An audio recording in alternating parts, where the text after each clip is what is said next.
I bet I know one of your biggest problems. Your wishlist looks like this and you still clicked on this video to find more games to play. Well, that's still a good decision because these 12 upcoming indie games definitely deserve a spot on that list. What are some of your favorite upcoming indie games? Let us all know in the comments. My mind is blown because Well Dweller is developed by a solo dev, which is impressive on its own, but Kyle Thompson released Crypt Custodian in 2024, Eyeless in 2022, and Well Dweller will be released in 2026.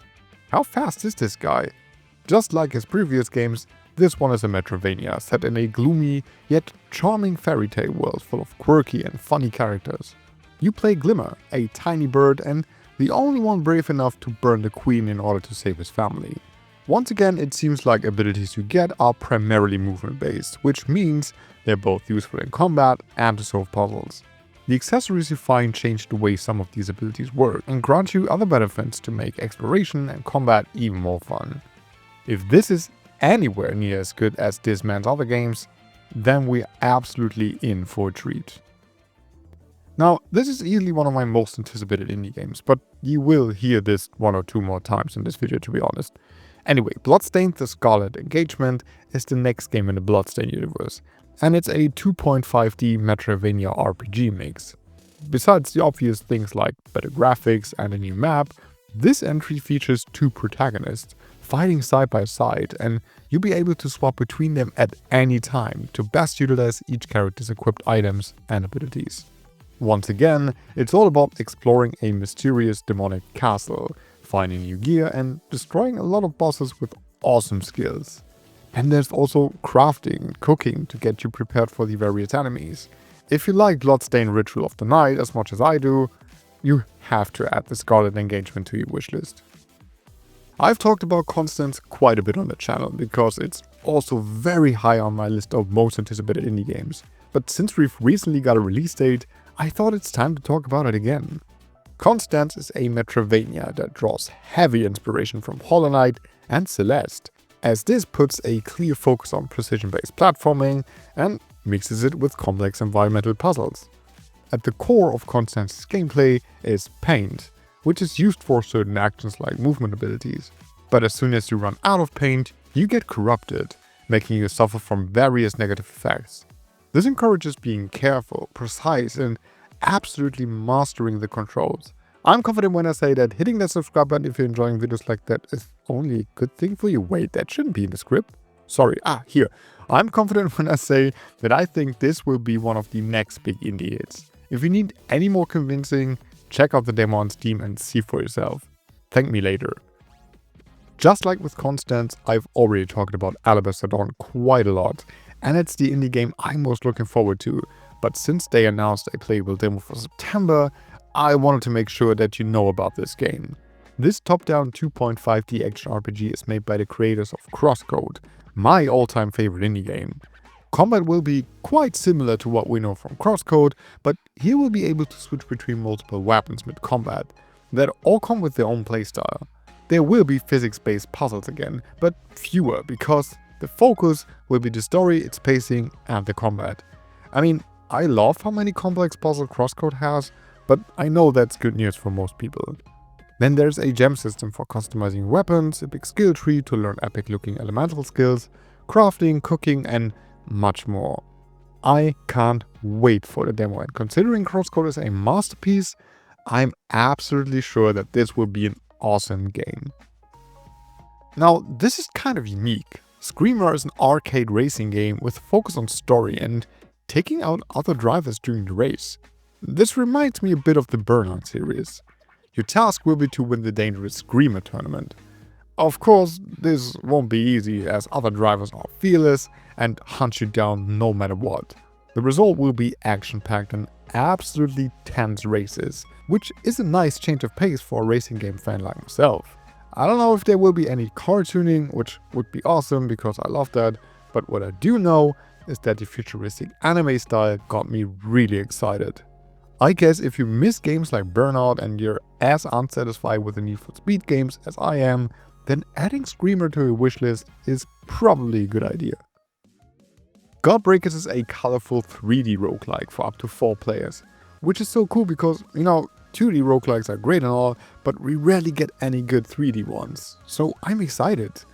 The core mechanic here is stealing the enemy's abilities, which allows for some spontaneous changes of your strategy and guarantees absolute chaos. Combining your combat skills with those of your friends adds just the right amount of strategy and requires good communication skills. Besides simply getting better at the game to progress, you can also unlock new archetypes and try out different builds, so playing the way you want should definitely be possible. Looking at the trailer, the action looks absolutely insane, and I love that this game seems to not take itself so seriously. There's a demo available on Steam, so check this out and add it to your wishlist if you think this looks awesome. Of Peaks and Tides is an open-world survival game set in a gorgeous fantasy world full of mythical creatures and threats. Realistic physics play a big role in every aspect of its gameplay, like building, combat, taming creatures, farming, and more. The devs promise a world that reacts to pretty much everything. You'll be able to take advantage of the climate, the terrain, and even the weather. All that even applies to combat, where it's your decision to go full front and be aggressive, or make use of the environment to outsmart the enemies. Besides the usual building mechanics to survive, you can also tame animals to help you out in a lot of ways. With farming, it's also possible to change the climate around you, turning a wasteland into fertile land. Honestly, I haven't really gotten into survival games yet, but Of Peaks and Tides looks great, and I definitely want to play this with some friends. Believe it or not, but Raccoin is inspired by Balatro. This is a coin pusher roguelike and deck builder, and it's all about combining special coins with unique effects and finding efficient synergies to get the best score. There are over 100 unique coins, which you can even upgrade to make them more powerful. The best thing though is that you can choose between a bunch of different raccoons, which are the characters, and they all have a unique set of coins they use. This looks absolutely chaotic, a bit ridiculous to be honest with you, but it also looks like a hell lot of fun. This might just be the perfect game if you already mastered Balatro. Definitely add this to your wishlist if you're into games like these. Nivalis is a 3D pixel art cyberpunk life sim, which is a combination I didn't know I wanted.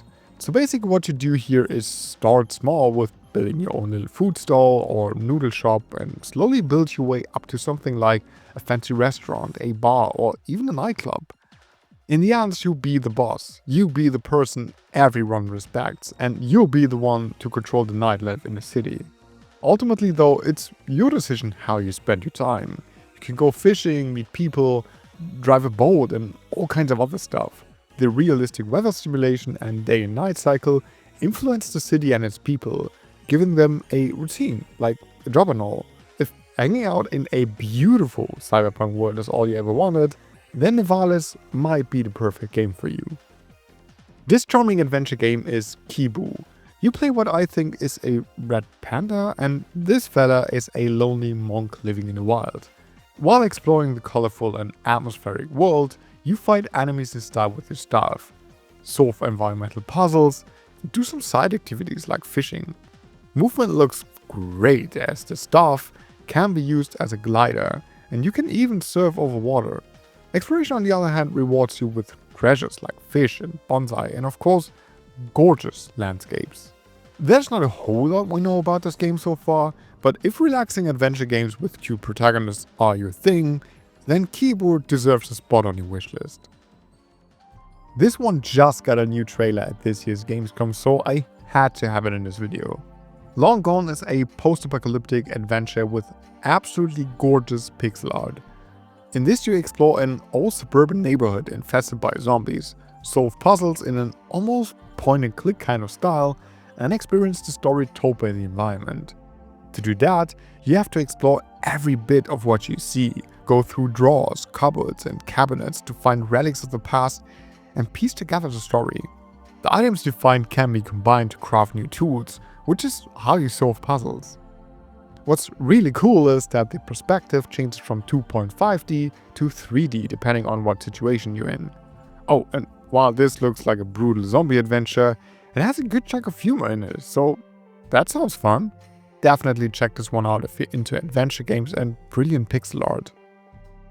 Now, you know how some games are a wild mix of things that have never been combined before? Well, Erased is one of those games. This is an action-packed psychological adventure set in a post-apocalyptic sci-fi world. So far so normal, but things get crazy. You explore an open world listening to hip-hop, Afrobeat and K-pop while grinding on rails, doing parkour, collecting pets and spraying graffiti. For battles, the camera changes into a side view, making this a fighting game style combat system like Tekken. On top of all that, there's a dance system, large-scale war battles, giant dynamic boss fights, live concerts and more. You know, this all sounds absolutely crazy, but that's exactly why it intrigues me. The most mind-blowing thing though is that this is developed by a single person, and he even does all the motion capturing with all the stunts and whatnot. Yeah, this looks really ambitious, and I'm excited to see what this game is turning out to be. Hey, what did I say? These games do deserve a spot on your wishes, right? Let me know in the comments which ones you added, and hit subscribe if you like being introduced to new indie games, JRPGs and more. Alright, thanks for watching, have a great day, and I'll see you in the next video.